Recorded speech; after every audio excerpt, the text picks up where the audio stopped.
en Sentir en Voz Alta tenemos un invitado muy especial para hablar de masculinidades y salud mental. Él es Jorge Andrés Jiménez Rodas, él es psicólogo social, doctor en ciencias sociales, investigador y consultor en estudios de género de hombres y masculinidades y docente investigador de la Universidad Católica Luis Amigó. Con él vamos a abordar todo el tema de la masculinidad, qué es ser un hombre, salud mental, emociones y todo aquello desde los roles de la cultura, desde los discursos y desde aquello que está ya estandarizado que irrumpe y atraviesa la masculinidad y la percepción que se tiene de ella. Bienvenidos a este episodio y esperamos que con ustedes podamos empezar a aportar a la transformación de las masculinidades.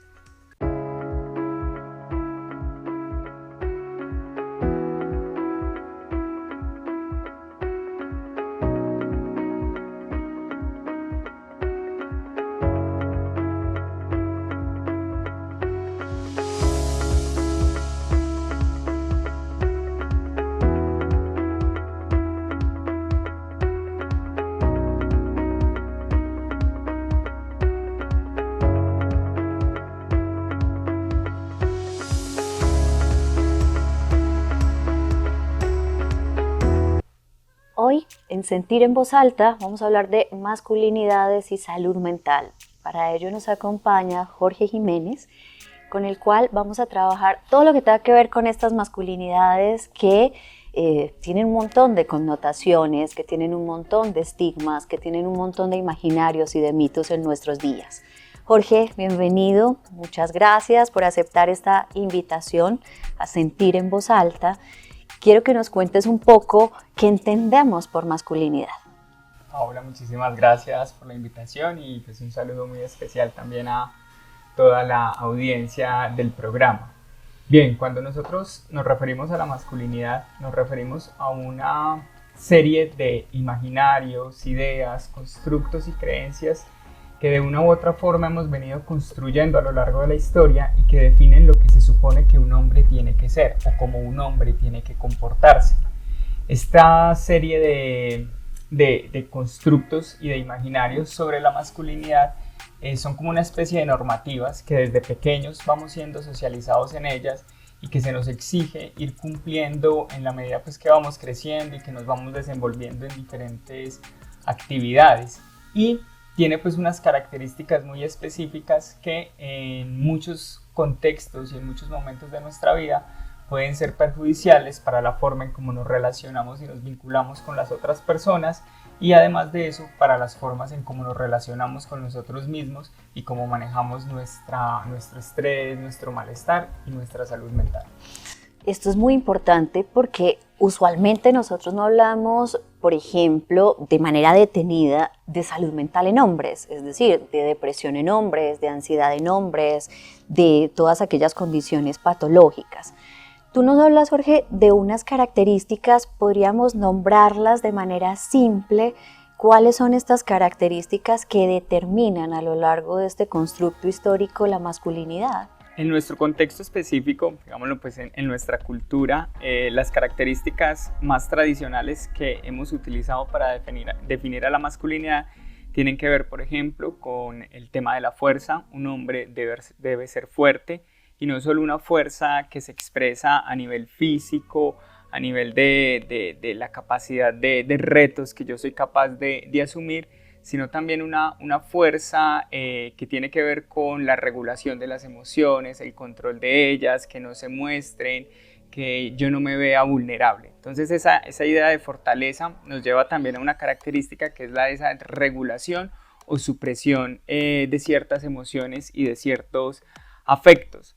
Además de eso, otra de las exigencias que se le hace a esta masculinidad es que debe asumir siempre un papel activo, un papel de proveedor dentro del contexto del hogar, en el contexto de la casa, que debe ser quien asume siempre un rol activo de liderazgo y además de eso, pues una persona que tiene que estar siempre como orientada al éxito y siempre debe estar definida por un éxito productivo, por un éxito académico. ¿Cuáles son teniendo esto en cuenta las implicaciones emocionales que esto tiene para los hombres, que esto tiene para la masculinidad en general, teniendo en cuenta que, como bien lo mencionas, son estándares que posiblemente se heredan a través de las generaciones desde el discurso y que a veces de pronto pues yo no me siento identificado con esas formas o identificado con esas descripciones. ¿Qué implicaciones emocionales empieza a tener eso? Vale, mira, pues todo lo que nosotros sabemos hoy en día, todo lo que nosotros pues hemos podido comprender y entender a partir de la investigación, es que esta tendencia o esta exigencia a que seamos fuertes, a que suprimamos nuestras emociones, pues no quiere decir que nosotros no sintamos las emociones, o no quiere decir que nosotros en ningún momento nos sintamos mal, tristes, vulnerables, pero existe como una necesidad de ocultar eso. Entonces esto entra como en un círculo vicioso, porque el sentirnos mal como que es doblemente sentirnos mal, porque ya de por sí me siento triste y siento culpa por sentirme triste porque se supone que soy un hombre y no debo sentirme así. Entonces esto impide que, por ejemplo, nosotros busquemos ayuda, que nosotros tengamos esa asertividad, esa capacidad de comunicar a tiempo nuestros malestares y que podamos tratarlos, que podamos gestionarlos mejor. Entonces eso nos lleva a que vamos acumulando hasta que llega un punto y llega un momento en el que pues esa acumulación ya no es posible y todo este malestar explota o sale de una forma ya muy radical y tiene unas consecuencias, por ejemplo, en nuestra salud física, tiene consecuencias, por ejemplo, en temas relacionados con las autolesiones o la ideación suicida y, por ejemplo, pues en la consumación de actos suicidas, que según las estadísticas tiende a ser mucho más frecuente en los hombres que las mujeres, casi que 3 veces más en hombres que mujeres, o otros problemas asociados a la salud mental, como es el consumo de sustancias psicoactivas tipo alcohol, cigarrillo o alucinógenos.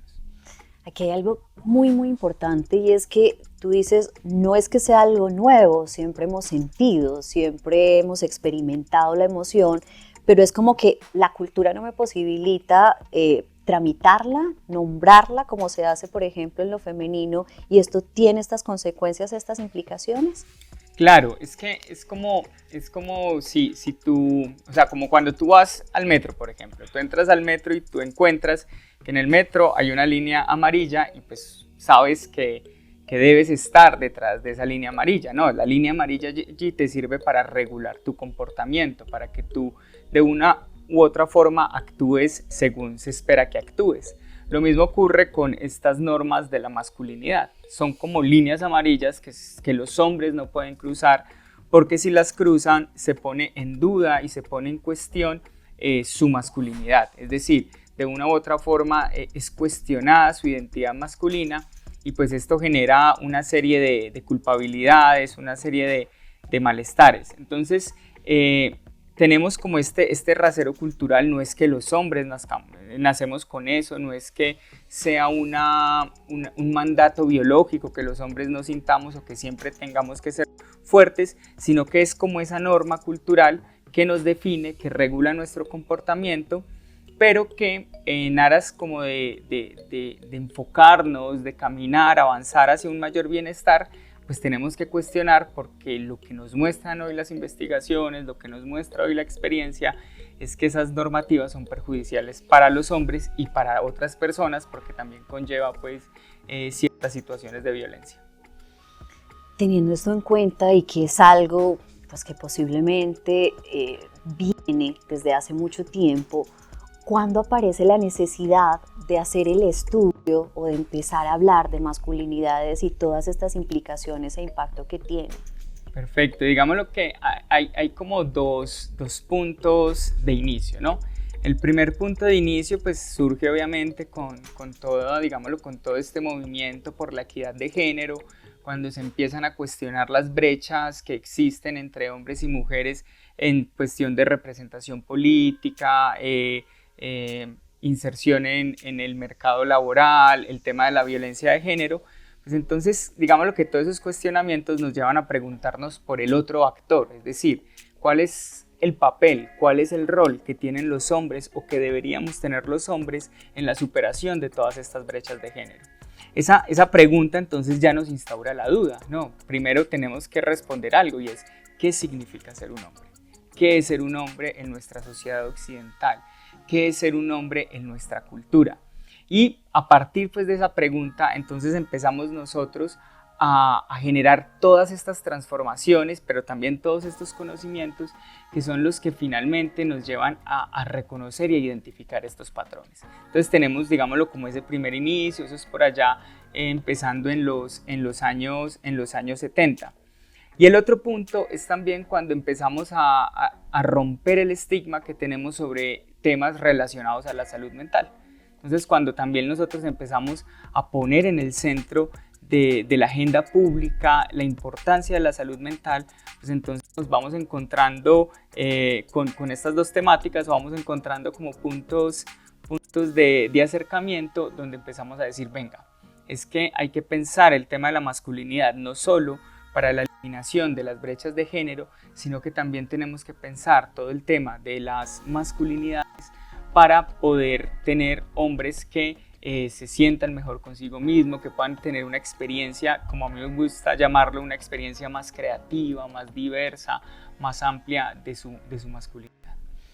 Bueno, vamos a hacer una primera pausa de comerciales para que sigamos hablando de masculinidades y salud mental y entremos a revisar entonces lo que tú nos estás planteando, Jorge, en relación a qué es un hombre y cómo lo entendemos en nuestra cultura. Ya volvemos.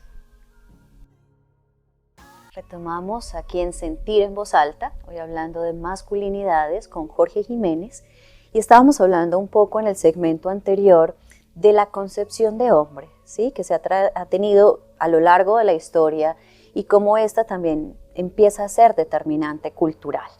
Podemos, para darle un lugar hoy a los hombres, a la masculinidad, definirlo un poco, ¿cómo Claro. lo entendemos? Claro que sí, Pau. Creo que una forma en la que nosotros nos podemos acercar de una forma pues como mucho más clara y mucho más cercana a este tema puede ser a partir como de esos referentes culturales que nosotros tenemos.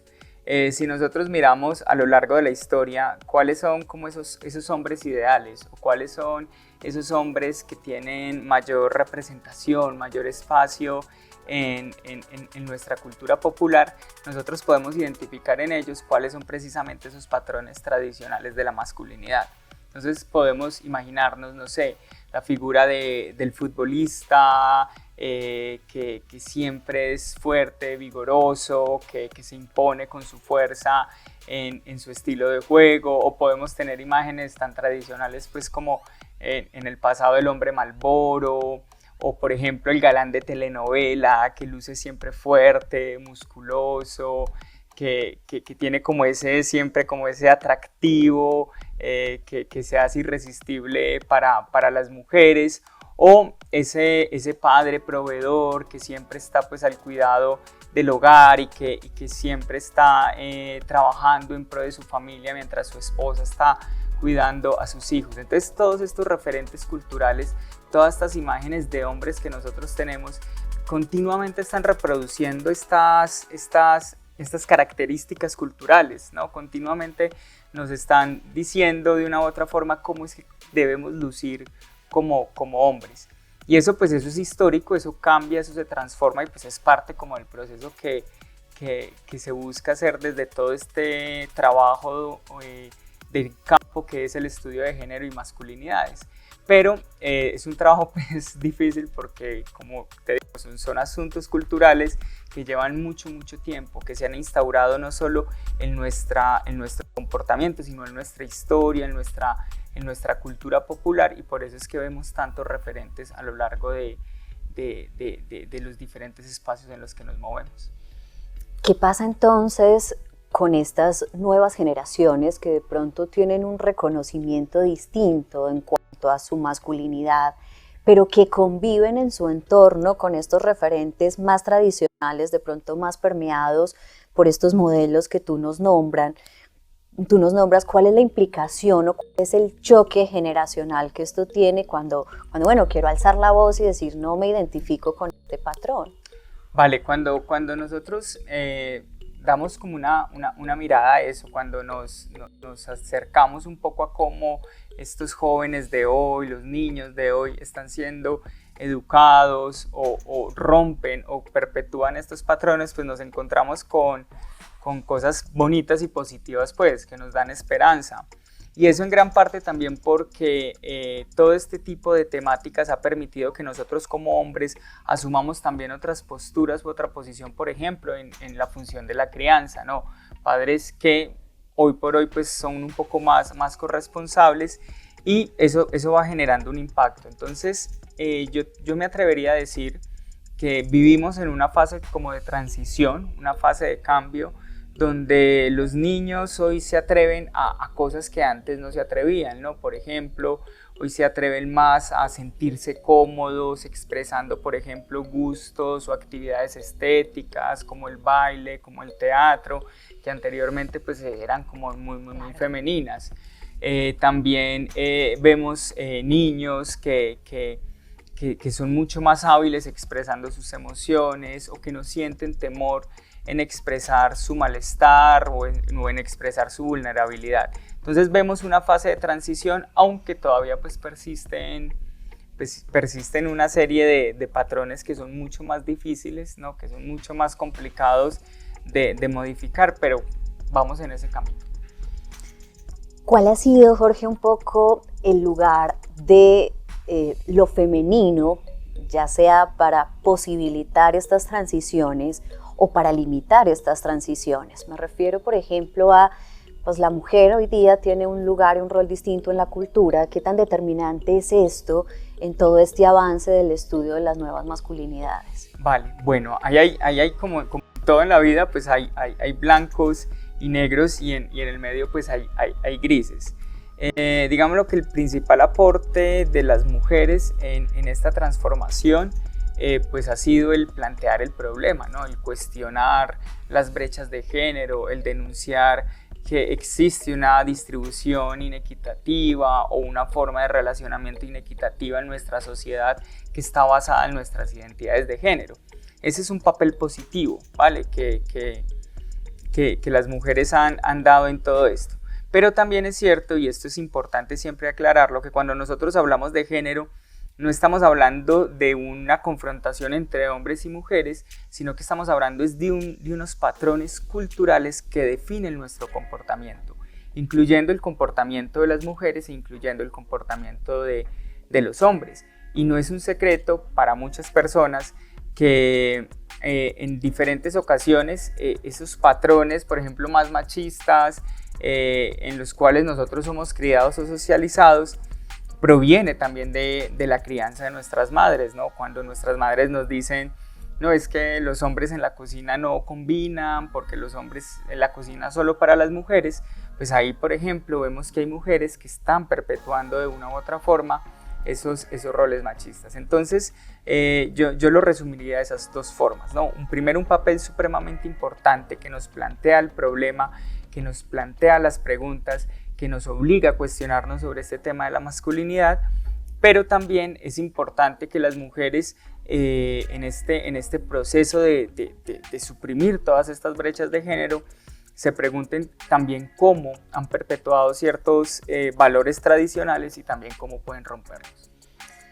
Hay muchos imaginarios colectivos, discursivos en relación a la masculinidad, donde aparecen, por ejemplo, estereotipos o estigmas donde dicen, no, es que el apoyar la masculinidad o el seguir estos nuevos conceptos hace que entonces tengamos, por ejemplo, elecciones homosexuales más recurrentes, y lo encontramos pues en las consultas con niños muy pequeños que nos dice es que tiene que venir a terapia porque se va a volver homosexual con estos nuevos discursos, o aparecen una serie de prohibiciones en relación a los roles, como tú lo mencionabas, el jugar con muñecas, el cocinar o que pidan una cocinita de regalo. ¿Cómo empieza esto a verse permeado y cuál es la relación real que existe entre una condición de identidad sexual y todo el desarrollo de la masculinidad? Bueno, pues lo primero que habría que decir en esto es que hay una gran diferencia y una brecha entre lo que es la identidad masculina y nuestra orientación sexual. Es decir, o sea, no son cosas que se correlacionan. Yo puedo tener la identidad masculina más tradicional, ser el hombre así fuerte, macho, de voz gruesa, que cumple con todos los estereotipos, pero aún así tener una orientación sexual diversa, homosexual, bisexual u otra. Entonces no hay una correlación, ¿no? El tema del deseo, de hacia dónde se orienta mi deseo, es una cuestión supremamente compleja que no tiene nada que ver con una toma de decisiones o con una incidencia de un grupo sobre las personas. Entonces, no, digámoslo que ahí no hay en realidad una correlación y todo lo que hemos estudiado nos ha mostrado que no hay esa correlación.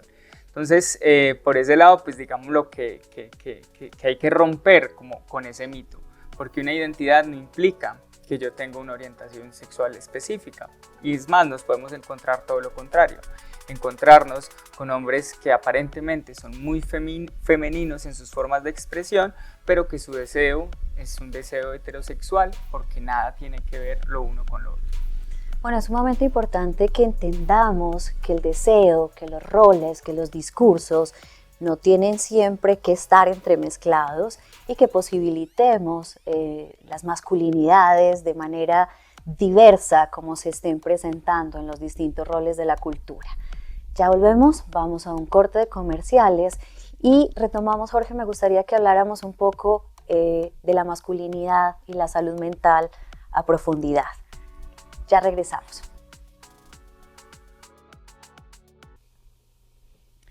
Regresamos en Sentir en Voz Alta, una cita con sus emociones, hoy hablando de masculinidades y salud mental. Vamos a tocar un poco el tema de la masculinidad en relación a las principales problemáticas en salud mental que se presentan en los hombres hoy día. Bueno, Pau, ese es un tema que tenemos ya pues muy identificado y que tenemos muy estudiado. Cuando nosotros hacemos como ese rastreo epidemiológico, es decir, cuáles son las problemáticas que más frecuentemente están apareciendo en los hombres relacionadas con el tema de la salud mental, pues nos encontramos como con unos patrones muy claros. Uno de ellos, yo lo mencionaba antes, tiene que ver con el tema de las tasas de suicidio, que en un país como Colombia puede llegar a ser 3 veces mayor que la tasa de suicidio de las mujeres. Un segundo problema es el tema de la dependencia y el consumo de sustancias psicoactivas como alcohol, cigarrillo y otros alucinógenos. Y un tercer problema que técnicamente se le nombra como síntomas de externalización, tienen que ver con todo lo que son conductas de riesgo, como por ejemplo, no sé, coger una moto y manejar a 150 kilómetros por hora, o por ejemplo, las reacciones violentas a ciertas situaciones, ¿no? O sea, reaccionar con furia, con ira desmedida cuando se presenta una situación de malestar. Esas son como entonces las 3 problemáticas que uno más identifica.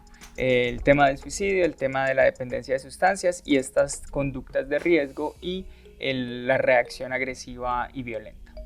Podríamos pensar en otros factores o síntomas asociados, por ejemplo, síntomas que se ubiquen directamente en el cuerpo a partir de enfermedades o que se manifiesten como enfermedades.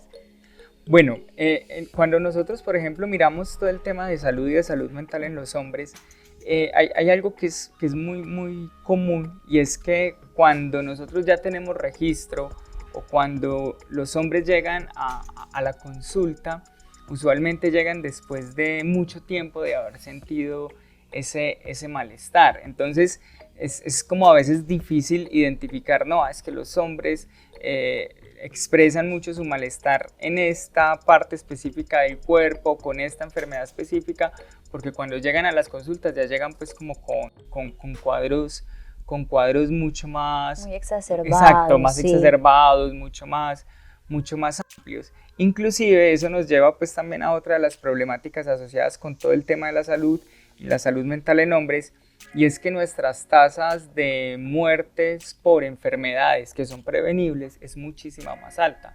Es decir, nosotros morimos por enfermedades que pudimos haber solucionado a tiempo si hubiésemos buscado ayuda en el momento adecuado. Pero una de las, digámoslo, de las características es que los hombres no piden ayuda o les cuesta más pedir ayuda. A eso quería ir.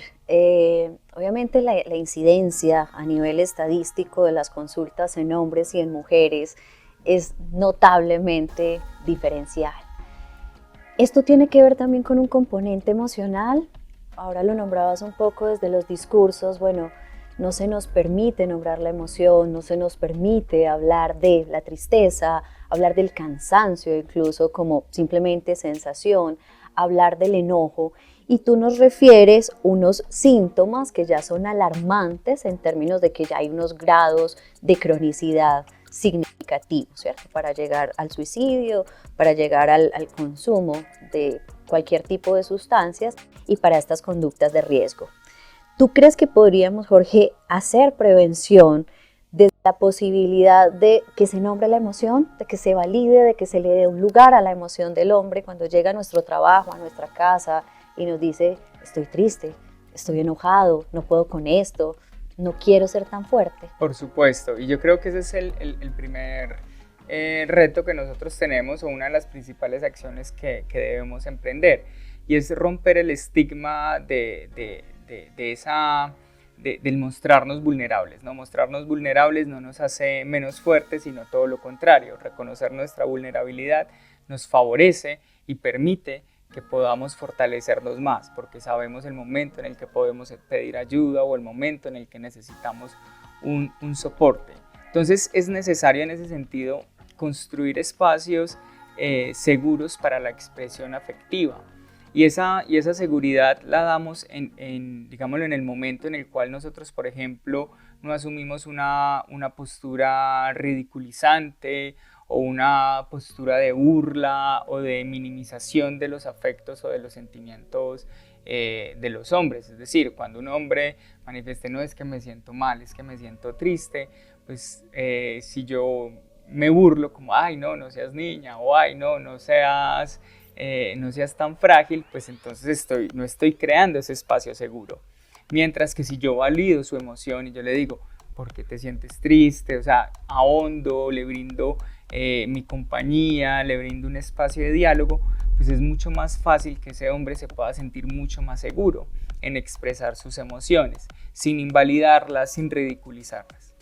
Bueno, yo creo que ya entramos a todo lo que tiene que ver como con estas estrategias que nos posibilitan de alguna manera prevenir muchos asuntos ya desde lo sintomático en la masculinidad. Tú nombras esto, bueno, poder validar su emoción, poderla escuchar, poderle dar un lugar. ¿Qué otras estrategias se encuentran?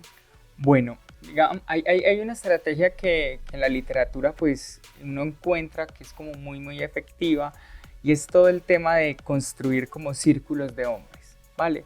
Generar espacios donde los hombres puedan encontrarse e identificar y reconocer que es que hay otros hombres que pasan por la misma situación, ayuda mucho a normalizar el malestar masculino, ayuda mucho a su expresión y a tramitarlo de una forma, digámoslo, mucho más asertiva.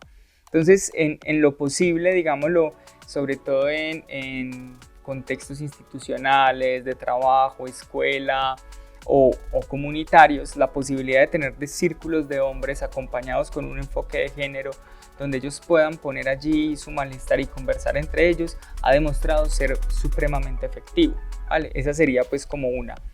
Obviamente, cuando hablamos en el contexto pues ya del hogar o en el contexto de la familia, pues no vamos a tener estos círculos de hombres, pero el asumir, digámoslo, como una forma, un relacionamiento activo, un relacionamiento desde el diálogo, desde la asertividad, pues ayuda también y fortalece mucho, sobre todo en la crianza de los hijos varones, para que ellos se sientan seguros desde chiquitos de la expresión de sus emociones.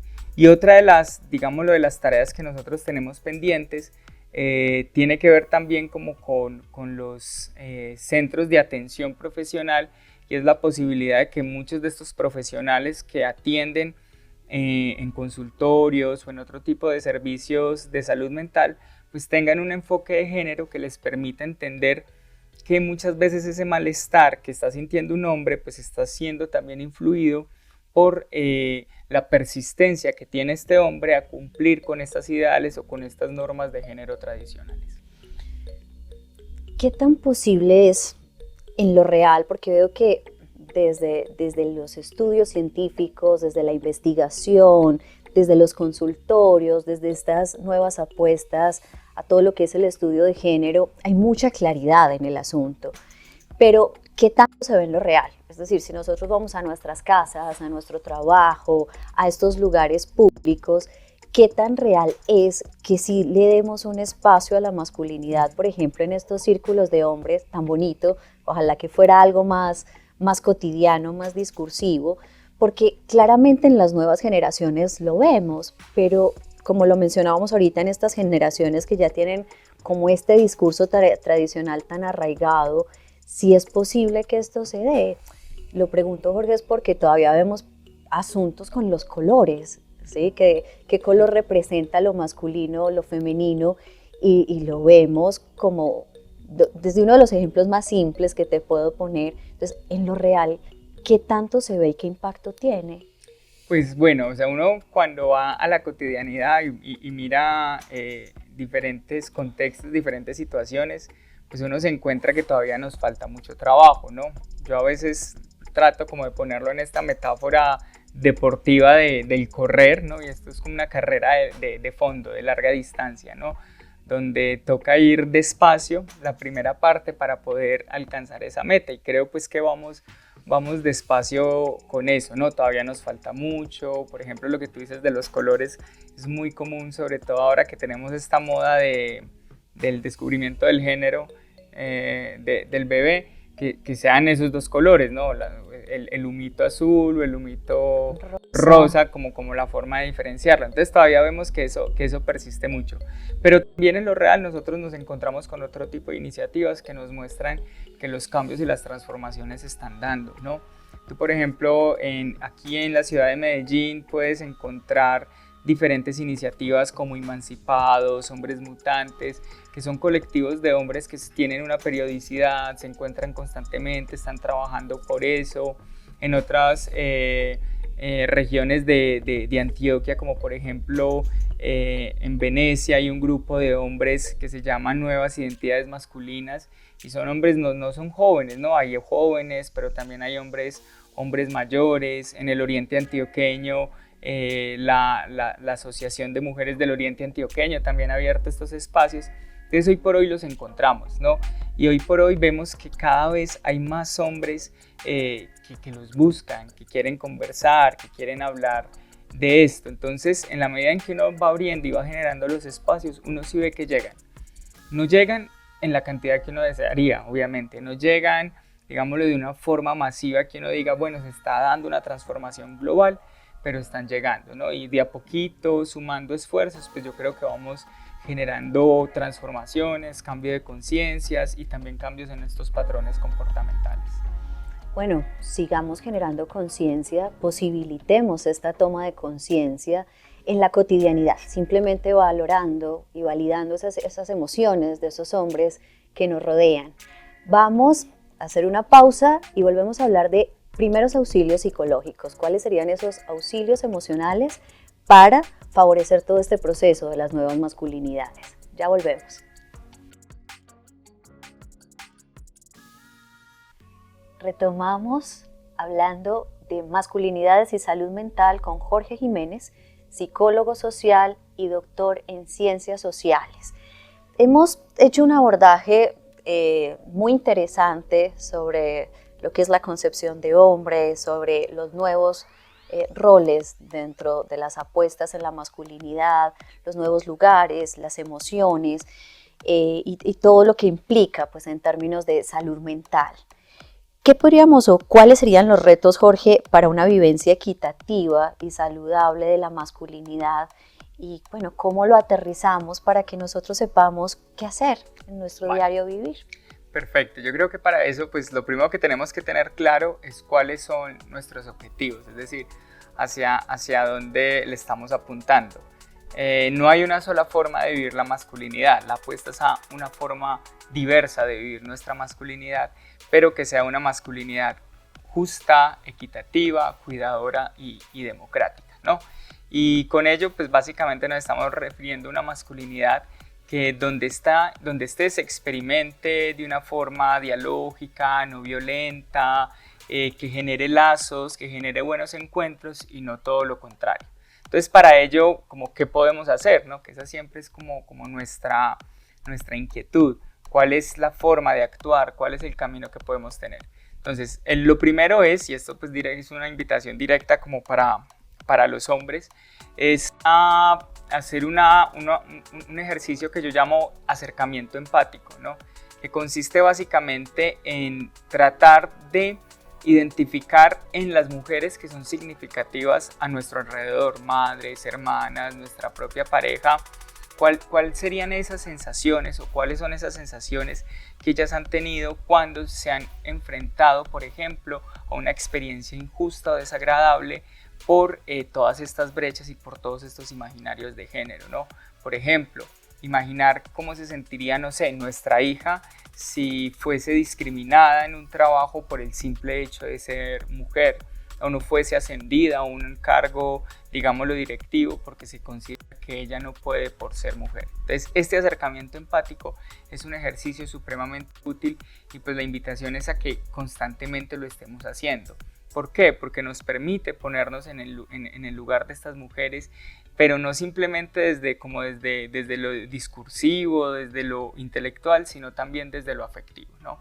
Sentir cómo ellas están sintiendo esto. Una segunda acción tiene que ver como con la apropiación de esos contextos o de esos espacios que tradicionalmente se han dicho que los hombres no pueden ocupar. Entre ellos, por ejemplo, el cuidado del hogar, ¿no? El asumir la responsabilidad del cuidado de nuestro hogar es otra de las tareas pendientes y es otro de los ejercicios que nos permiten ir rompiendo con estos patrones tradicionales de la masculinidad. Entonces, atrevernos, por ejemplo, a cocinar, atrevernos a comprometernos con las tareas del cuidado de una forma mucho más equitativa. Hay un ejercicio que yo suelo hacer en los talleres que hago con hombres y es que les pido que hagan una lista de todas las actividades que se hacen en el hogar y al lado coloquen todas las personas que conviven en ese hogar y que distribuyan qué porcentaje realiza cada cual de cada una de las actividades. Y uno se sorprende porque en el 90% de los casos las mujeres dedican mucho más tiempo a esas actividades. Entonces, hacer este ejercicio, conversarlo en la familia y hacer una redistribución mucho más equitativa es también una muy buena forma de avanzar en este propósito. Y otra de las acciones que se parece a esto que yo decía ahora, que es el acercamiento empático, pero esta vez es a la inversa, ¿no? Y es una pregunta sobre nosotros mismos. Preguntarnos qué se nos ha privado o qué deseo, qué gusto, qué meta o qué sueño nosotros hemos visto frustrado porque el cumplirlo de una u otra forma era fallar a ese ideal de masculinidad. Atrevernos pues a hacerlo. Entonces hay un montón de actividades que nos gusta llamarlas como experiencias estéticas en las cuales nosotros podemos tener una vivencia de nuestra masculinidad diferente. ¿Y qué son estas experiencias estéticas? Meternos a una clase de baile, aprender a tejer, aprender a pintar un cuadro, ¿no? O sea, concentrarnos, involucrarnos. Estas actividades que tradicionalmente han sido consideradas femeninas, pero que cuando nos acercamos a ellas pues nos ponen como en otra frecuencia afectiva y nos permiten experimentar de una forma mucho más creativa nuestra masculinidad. Qué hermosa esta pregunta de qué se nos ha privado, y creo que los hombres que nos están escuchando, incluso las mujeres que nos están escuchando, pueden hacerse esta pregunta también como para que vayamos aportando en esta transformación, porque cuando te escucho, Jorge, se me ocurre que las mujeres también tenemos un papel sumamente protagónico en toda esta concepción y en esta transformación de las nuevas masculinidades? Por supuesto que sí, Pau. O sea, este es un trabajo que corresponde a todos como sociedad, como humanidad, y que no se trata solo pues como de impactar a los hombres o de transformar la masculinidad, sino transformar muchos patrones, muchos imaginarios de lo que somos, de esa idea que se supone que deben ser las mujeres, que deben ser los hombres, que deben ser los niños, que deben ser las niñas, y atrevernos a experimentar lo que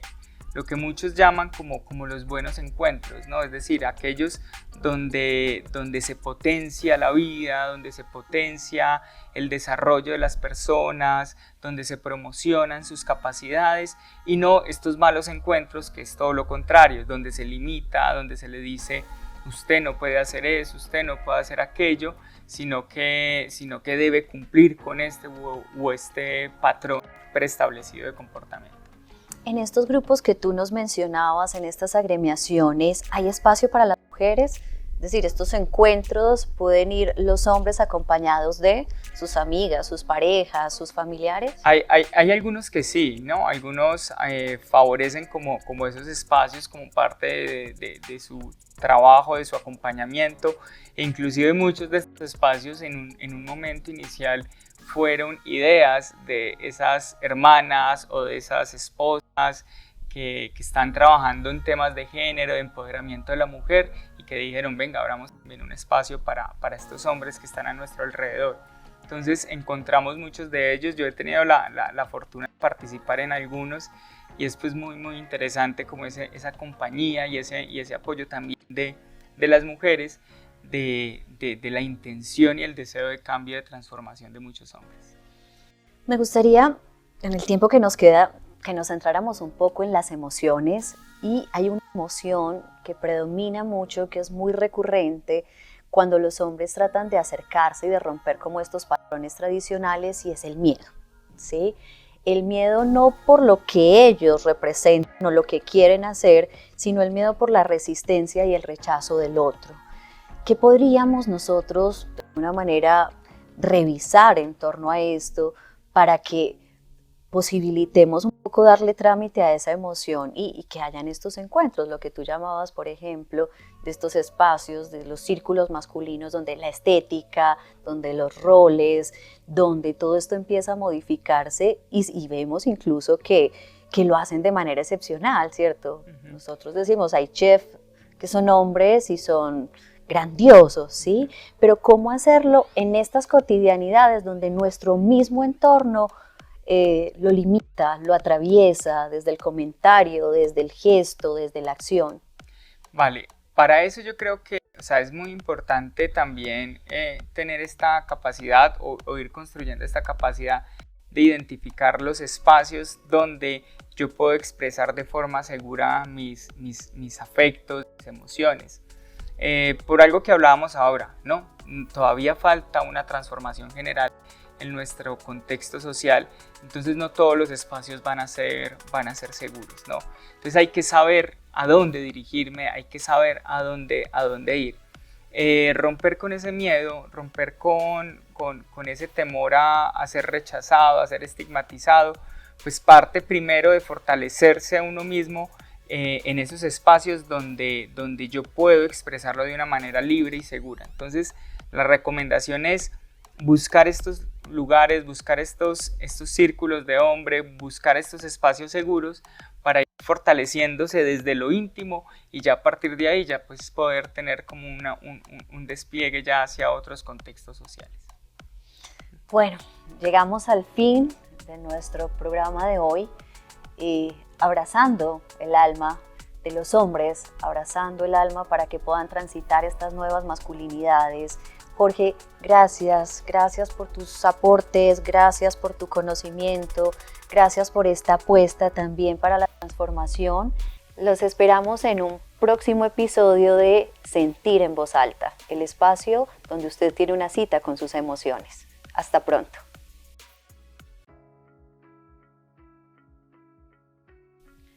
Lo humano necesita ser expresado desde el alma, no desde un rol. ¿Cuántas veces nos ponemos escudos para diferenciar o para hacer aquello que el otro quiere que seamos. ¿Cuántas veces simplemente seguimos roles culturales que no nos identifican, patrones establecidos, una cantidad de retos desde lo discursivo que simplemente no hacen parte de lo que soy?